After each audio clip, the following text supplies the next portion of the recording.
is to support this very, very important statement by Senator Johnson Mwaruma. Jones Mwaruma, not Johnson. Johnson is Sakaja. Mr. Speaker, sir, the issue of mining is something, if we don't take it seriously, we'll end up being treated by foreigners like the way Zambia and other countries are treated. Mr. Speaker, sir, I drove from South Africa to Nairobi. And in Zambia, the only vehicles you'll find on the road are trucks or people just ferrying mines and mines and mines, copper, out of the country. It is quite sad that my county of Narok has got a lot of wealth, yet it does not translate into real cash because everything leaves the country. I think it's important that the minister takes seriously. I keep saying, Mr. Speaker, sir, that in this country, we don't need new laws. What we do is that we need discipline and we need to implement laws. There's really no reason as to why an act passed by Parliament and enacted by the President there's no reason as to why we should be arguing as to why it has not been operationalized. I think it's about time that we become serious. Mr. Speaker, sir, sometimes we talk about things. You know, we set up commissions, we set up institutions to look at what is ailing Kenya. What is ailing Kenya is just indiscipline. The reason why... Senator Nderuto, what is your point of intervention?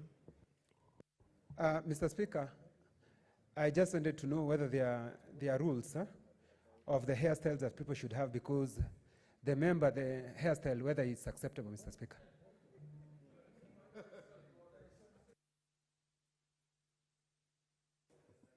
Which standing order are you raising your question, Senator Nderuto?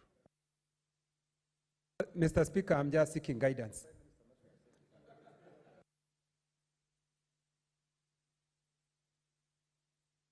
Mr. Speaker, sir.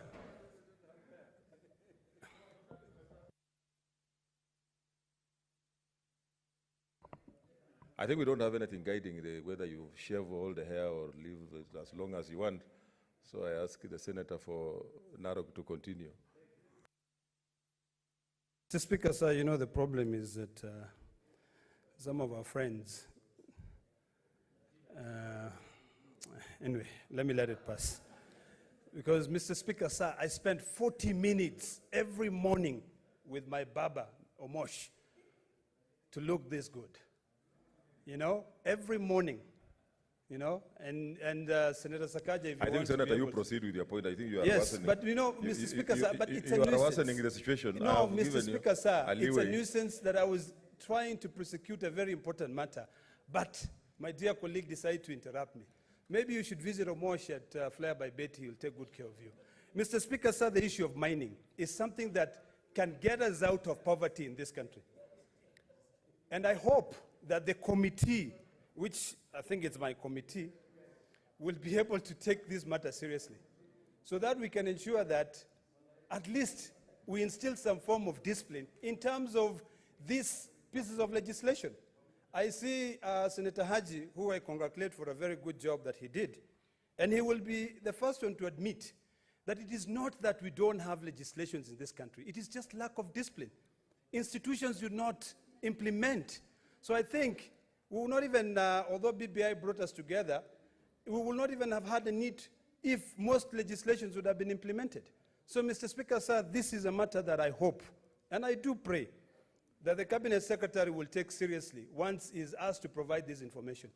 So that for once in the history of this Parliament, we can be able to translate mines into dollars for the common mwananchi. This issue of the gap between the rich and the poor is getting wider and wider. Mr. Speaker, sir, I dare say that some of us politicians are the ones who are in business with those miners from outside the country who are raping this country. So I think if we are serious, we should be able to ensure that everybody benefits. I thank you, Mr. Speaker, sir.